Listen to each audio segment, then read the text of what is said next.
Even though the Church has faced many types of persecution, it has continued to spread throughout the world with the help of the Holy Spirit. It has always obeyed Jesus' command to the apostles, "Go and make disciples of all nations."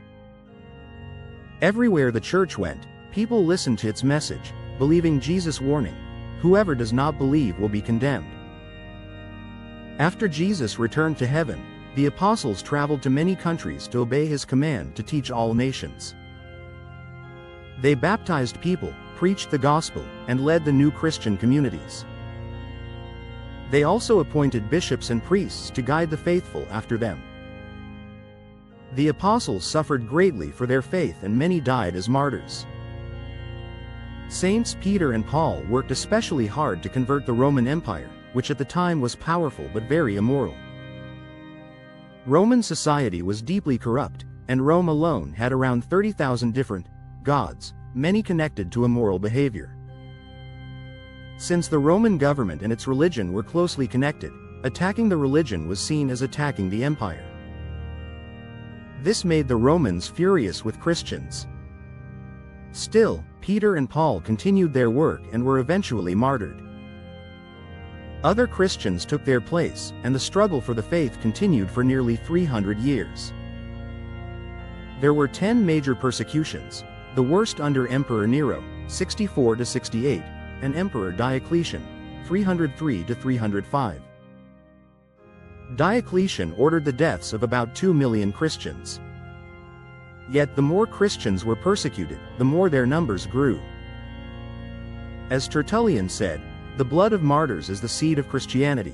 Finally, in 313 AD, the Edict of Milan granted Christians freedom to worship. Not long after, Emperor Constantine made Christianity the official religion of the empire, 324 AD.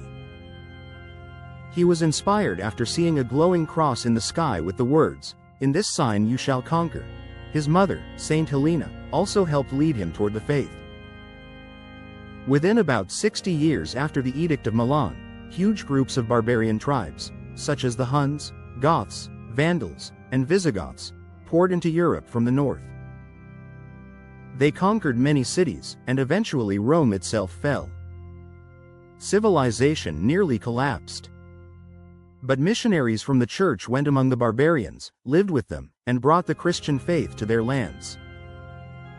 Saint Patrick converted Ireland. Saint Augustine of Canterbury converted England. Saint Boniface converted Germany.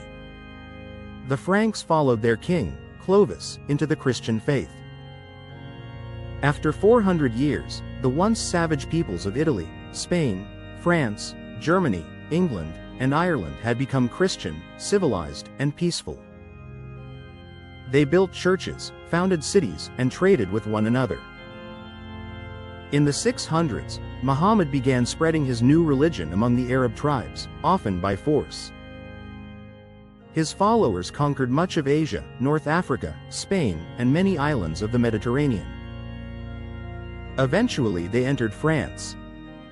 In 732 AD, Christian forces under Charles Martel defeated them at the Battle of Tours, stopping their advance into Western Europe. But in later years the Muslims even managed to attack Rome and damage St. Peter's Basilica.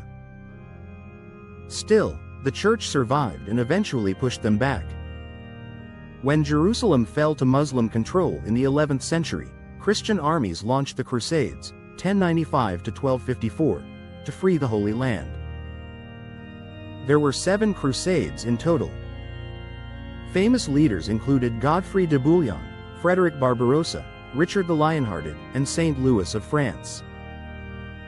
As Christian rulers in Europe became more powerful, some became jealous of the Pope and tried to weaken his authority. The Crusades had brought some spiritual benefits, but they also led many people to become too focused on material things.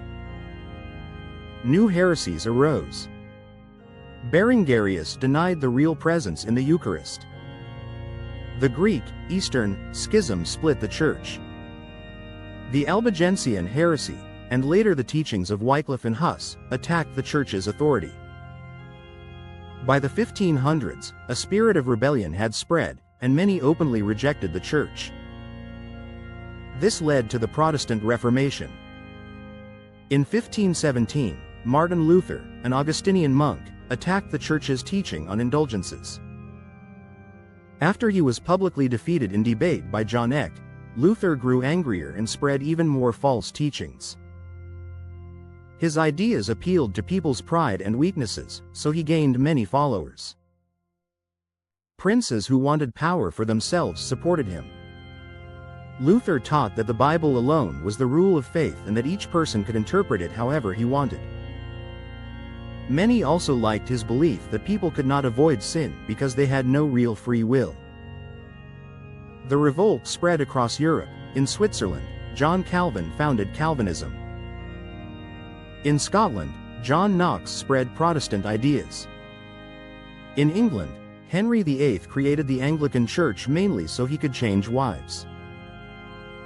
Denmark, Holland, Norway, and Sweden also became Protestant under their rulers.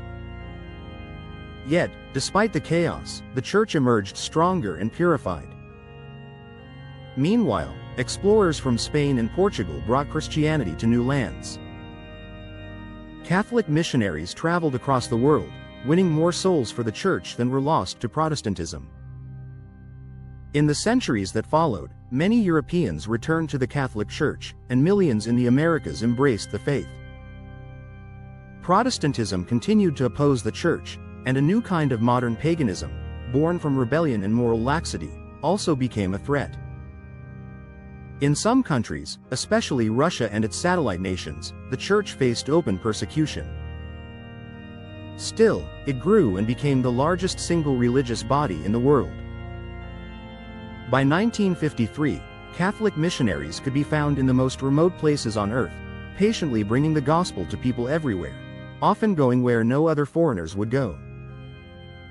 At that time there were about 30,000 priests, 12,000 lay brothers, and 60,000 sisters working in the missions, supported by organizations such as the Society for the Propagation of the Faith and the Holy Childhood Association.